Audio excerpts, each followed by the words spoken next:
अस्सलाम वालेकुम। Welcome to my YouTube channel. Viewer, आप कैसे हैं? आज जिस टॉपिक के लिए हम लोग यहाँ पे मैं आया हूँ, वो हर बंदा, चाहे कोई सर्विसमैन है, चाहे कोई सिविलियन है, चाहे बिजनेसमैन है, और ये हमारे लिए बहुत कॉमन एक इशू होता है कि कुछ अनअवेयरेंस की वजह से हम लोग अपना नुकसान कर बैठते हैं। तो हर बंदे का बैंक अकाउंट होता है, और क्योंकि आजकल के ग्लोबल दौर में आपको लेन देन के लिए अपना अकाउंट ज़रूरी होता है। और उस अकाउंट के लिए दो चीज़ें बड़ी इम्पोर्टेंट होती हैं। एक चेक बुक होती है और दूसरा होता है आपका एटीएम। जो भी आपकी ट्रांजैक्शन होती है, ये दो ज़रिए से होती है। तो आज हम चेक के बारे में आपको कुछ बेसिक इन्फॉर्मेशन देंगे, और उसके लिए ज़हमत दी है हमने एडवोकेट हाई कोर्ट सजाद साहब को। अस्सलाम वालेकुम सजाद साहब, कैसे हैं वालेकुम आप? खैरियत अस्सलाम। है? अल्हम्दुलिल्लाह जी, अल्लाह का शुक्र, ठीक ठाक। सर, मेरे व्यूवर्स को बताइए कि बेसिकली चेक है क्या चीज़ है, और इसकी इम्पोर्टेंस क्या है? माशाल्लाह, आपने बहुत अच्छा टॉपिक चूज़ किया है। बेसिकली ये जो चेक होता है, ये एक बिल ऑफ एक्सचेंज होता है, जो आप किसी भी ऑब्लिगेशन के एवज़ किसी को देते हैं।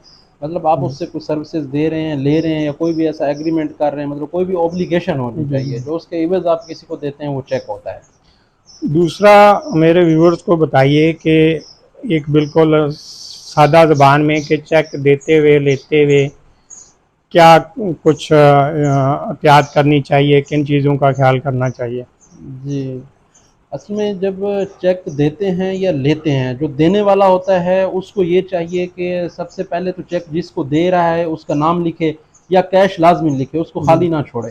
और दूसरा, एक तो वो वहाँ पे अमाउंट जो लिखेगा उसको क्लोज करे, और दूसरा नीचे वही सेम अमाउंट वर्डिंग में भी लिखनी चाहिए, ताकि कोई भी उसको मिस यूज़ ना कर सके। फॉर एग्जाम्पल, उसने 50,000 लिख के दे दिया, नहीं क्लोज नहीं किया, तो एक एक सिफर और डाल देगा, वो नीचे वर्डिंग में नहीं होगी, तो उसके लिए जी जी मुश्किलात जी। होंगी। सेम इसी तरह फ्रंट पे एक साइन करे और बैक पे भी दो साइन, और लेने वाला भी ये चीज़ चेक कर ले कि उसके फ्रंट पे एक साइन मौजूद है और बैक साइड पे दो साइन मौजूद है, ताकि जब वो बैंक में जाए तो फिर उसको फिर मजीद कोई मुश्किलात ना हो, कि वो उसके तमाम प्री रेक्विजिट पूरे होने चाहिए। और अगर कोई गलती से कोई कटिंग हो जाती है, तो या कोई और गलती मिस्टेक हो जाती है, तो उसके लिए भी कोई हल है इसका? हाँ बिल्कुल, अगर कोई कटिंग हो जाती है, कोई ऐसी मिस्टेक हो जाती, अगर कोई गलती हो जाती है, तो ये लेने वाले को चाहिए कि जहाँ पे कटिंग हुई है, जो देने वाला था उससे वहीं पे एक इनिशियल ले ले, जी ताकि जी। वो चीज़ क्लियर हो जाए कि उसी ने ही कटिंग करके ऊपर इनिशियल किए हैं, और वो सिग्नेचर से मिलते जुलते होने चाहिए, क्योंकि जब वो बैंक में जाएगा वो देखेंगे तो अल्टीमेटली समझ जाएंगे कि इसी की सिग्नेचर है। दूसरा सर, एक और चीज़ बताइए कि लेन देन में कभी होता है कि जी अगला पार्टी कहती है कि जी यार ये ब्लैंक चेक ले लो, अमाउंट लिख लो। तो ये ब्लैंक चेक क्या होता है? थोड़ा सा ये मेरे व्यूवर्स को गाइड कर दीजिएगा। जी, ये बड़ा इंपॉर्टेंट है। ब्लैंक चेक ये होता है कि आप उसके ऊपर नाम नहीं लिखते हैं। बाज़ अच्छा। औक़ात अमाउंट तो लिख देते हैं, नाम नहीं लिखते, सिग्नेचर करके। बाज़ औक़ात ये भी होता है कि सिग्नेचर करके दे देते हैं, तो ये बहुत ज़्यादा खतरनाक होता है। सिग्नेचर करके नहीं देना चाहिए, क्योंकि अगला बंदा उसका मिसयूज़ कर सकता है। या जी तो जी वो जी। अब जो अमाउंट है वो अपनी मर्जी की लिख देगा, या वो खुद यूज़ नहीं करेगा, फॉर एग्जाम्पल किसी और को दे देगा, तो उसकी जुरिस्डिक्शन ही चेंज हो जाएगी। मतलब मैं यहाँ कराची में बैठा हूँ, किसी को अगर जलील करना है, तो यहाँ अगर ब्लैंक चेक दिया हुआ है तो मैं उसको लाहौर भिजवा दूंगा। तो लाहौर में जो बंदा बैठा हुआ होगा वो उस पर अपना नाम लिखेगा और अपने बैंक में डाल देगा, तो उसकी जुरिस्डिक्शन वहाँ बन जाएगी लाहौर की। बंदे ने चेक यहाँ लाहौर में दिया, कराची में दिया होगा सॉरी, और वो जाके लाहौर में बाउंस हो जाएगा, वहाँ उसके खिलाफ कार्रवाई जो है वो इनिशिएट हो जाएगी। एक तो सही सही। अमाउंट अपनी मर्जी की लिखेंगे, दूसरा जुरिस्डिक्शन चेंज होने से उसके लिए मसला बन जाएगा यहाँ से वहाँ जाने में। दूसरा सर, एक और चीज़ बताइए कि एक गारंटी चेक होता है, सिक्योरिटी के चेक चाहिए जी, ये आप रख लें, जब मैं ये वापस करूँगा तो आप मुझे ये दे दें। मतलब है गारंटी के तौर पे लोग जिस तरह घरों के कागजात रखते हैं, तो इस तरह चेक भी दे देते हैं गारंटी के तौर पे। जी जी। तो ये क्या जायज़ है, या इसके बारे में क्या देखिए, आप कहते हैं? गारंटी चेक जो होता है बेसिकली सेम ये भी एक ओब्लिगेशन के एवज होता है। बेसिकली यही चीज़ जानी जाती है कि बेसिकली हम किसी को दे रहे हैं गारंटी चेक के, एज अ गारंटी है ना, कि हमने ये रकम देनी है, उसको भी सेम उसी तरह से डील किया जाएगा। कुछ लोग ये कहते हैं कि जी मैं गारंटी चेक आराम से काट के दे, जी गारंटी चेक आप ले जाएं कि FIR नहीं होती।